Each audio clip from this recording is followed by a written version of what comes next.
आप देख रहे जनभावना टाइम्स और मैं हूँ आपके साथ पारिजात। ये है सेहत की बात। मोटापा यानी ओबेसिटी आज लाखों भारतीयों की एक बहुत बड़ी परेशानी है। ये चाहे वो पुरुष हो या महिलाएं हो, हर व्यक्ति छरहरा दिखना चाहता है। लेकिन क्या ये इतना आसान है? जी नहीं। मोटापा जितनी तेज़ी से आता है उतनी ही धीमी गति से जाता है। आजकल के भागदौड़ वाली ज़िंदगी में जिसमें लोगों को खाने पीने का समय नहीं मिल पाता, सोने जगने का कोई समय दिनचर्या नहीं होती, पूरी ज़िंदगी बेतरतीब हो चुकी है। ऐसे में मोटापे से छुटकारा पाना तो वास्तव में बड़ी चुनौती है। मोटापा किस तरह शरीर को अपने कब्ज़े में लेता है, किस स्टेज में मोटापा शुरू होता है, किस तरह शरीर का वज़न बढ़ता है, ऊर्जा का किस तरह से संतुलन बिगड़ता है, ये सब मोटापे से जुड़े हुए तथ्य हैं। अगर आप मोटे हो रहे हैं, अधिक फैट वाले आहार, अधिक नमक वाले आहार, अधिक चीनी वाले आहार या फिर अधिक घी तेल वाले आहार जाने अनजाने में आपके शरीर को नुकसान पहुंचा रहे हैं, आप जान जाइए कि यही वजह है आपके मोटापे की। भारतीयों में मोटापे को लेकर बढ़ती चिंता अब सरकार को भी सताने लगी है। नीति आयोग ने अधिक चीनी, फैट और नमक वाले खाने पीने वाले सामान पर टैक्स बढ़ाने का फैसला किया है और front of the pack labelling जैसे कदम उठाने के बारे में विचार चल रहा है। क्या है front of the pack labelling? दरअसल इस प्रक्रिया से उपभोक्ताओं को अधिक चीनी, नमक और वसा वाले उत्पादों को पहचानने में मदद मिलती है और पैकेट के ऊपर पढ़कर आप समझ जाएंगे कि फलानी चीज़ उनके खाने लायक, आपके खाने लायक है या नहीं, कहीं इससे आपका मोटापा तो नहीं बढ़ जाएगा। नीति आयोग की 2021-2022 की वार्षिक रिपोर्ट बताती है कि देश की आबादी के बीच मोटापे की बढ़ती समस्या से निपटने के लिए इस तरह के कदम पर विचार किया जा रहा है और बहुत जल्दी आप लोग देखेंगे इसे प्रभावी भी बना दिया जाएगा।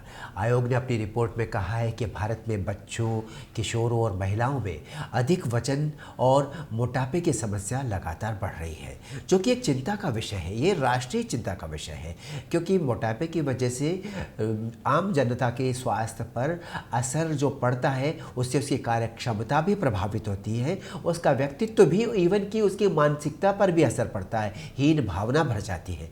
रिपोर्ट में कहा गया है कि पिछले साल जून में नीति आयोग के सदस्य की अध्यक्षता में महिलाओं, किशोरों और बच्चों को मोटापे से बचाने के लिए राष्ट्रीय स्तर पर एक विचार विमर्श का आयोजन किया गया था। इस रिपोर्ट में बताया गया कि नीति आयोग, आर्थिक विकास संस्थान यानी आईईजी और भारतीय सार्वजनिक स्वास्थ्य संगठन यानी पीएचएफआई के सहयोग से इस दिशा में काम कर रहा है।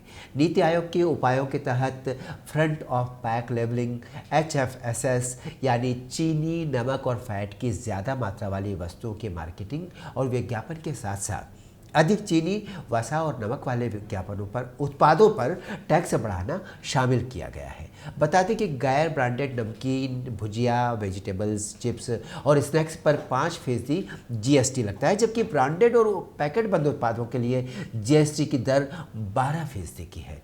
अब ये कारण भी जान लीजिए कि आखिर मोटापे से क्यों चिंतित है नीति आयोग।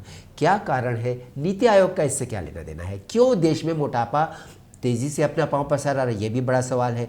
राष्ट्रीय परिवार स्वास्थ्य सर्वे 2019-2020 के अनुसार मोटापे से ग्रस्त महिलाओं की संख्या बढ़कर 24% ज़्यादा हो गई है, जो 2015-2016 में 20.6% थी। जबकि पुरुषों के मामले में देखें तो ये आंकड़ा 18.4% से बढ़कर 22.9% हो गया है, काफ़ी बढ़ गया है। वजह क्या है? मोटापे के अधिकांश मामलों में एक व्यक्ति जितनी कैलोरी बर्न करता है उससे बहुत ज़्यादा कैलोरी का वो सेवन कर लेता है। जो कैलोरी शरीर इस्तेमाल नहीं कर पाता वो कैलोरी फैट के रूप में शरीर में ही जमा हो जाती है। खराब खान पान के साथ साथ खराब जीवन शैली भी मोटापे का एक बड़ा कारण बनती है। ये सारे कारण हैं जो आज आपको बिना ज़रूरत के बीमारी देते हैं, जिसे हम कहते हैं मोटापा, जिसे हमें नहीं चाहिए पर वो हमको मिलती है। अब सवाल ये होता है कि हमको कैसे समझ में आएगा कि हम मोटे हो रहे हैं। तो इसके लिए किसी भी व्यक्ति के वजन का आकलन, हम अपने वजन का आकलन करके आमतौर पर कई तरीके से इस बात का पता लगा सकते हैं। बहुत आसान है। मोटापे के मापने की बड़े पैमाने पर इस्तेमाल की जाने वाली विधि बॉडी मास इंडेक्स यानी BMI एक प्रचलन में है। BMI वजन को किलोग्राम में मापकर उसे लंबाई के मीटर वर्ग से से विभाजित करके आपको बता देती है कि आपका वजन संतुलन में है या अधिक है। इसको ऐसे समझिए, BMI 25 और 29 के बीच का है तो आपका वजन अधिक है। यदि आपका BMI 30 से 40 के बीच है तो आपका वजन मोटापे की श्रेणी में आएगा, और यदि आपका BMI 40 से ज़्यादा है तो आपको बहुत मोटा माना जाएगा। इसके अलावा कमर की चर्बी माप करके मोटापे का पता चलता है।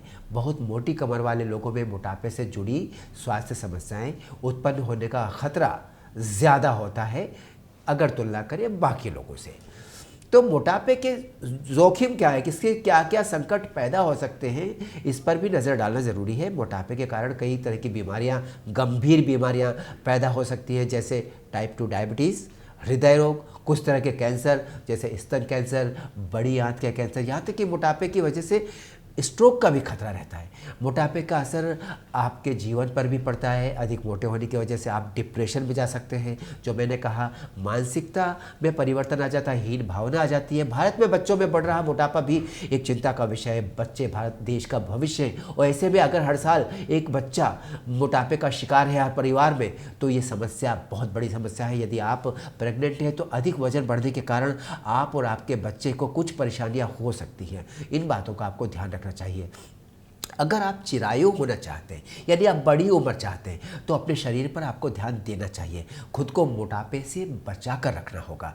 जब सरकार आपकी चिंता कर रही है तो आप भी सरकार को सहयोग दें, यह आपका कर्तव्य बनता है। अपने खान पान और अपनी जीवन शैली में परिवर्तन लाएं, व्यायाम करें, योग से जुड़ें। मोटापे को इस तरह से आप कई हद तक, काफ़ी हद तक नियंत्रित कर सकते हैं। अब आवश्यकता है कि मजबूत इच्छा शक्ति आप में होनी चाहिए, और इस तरह से आप मोटापे को बाय बाय कर सकते हैं, ताकि एक चिर यौवन मिले आपको और ज़िंदगी आप खुलकर जी सकें। फिर मिलते हैं अगले बुलेटिन में। देखते रहिए जनभावना टाइम्स।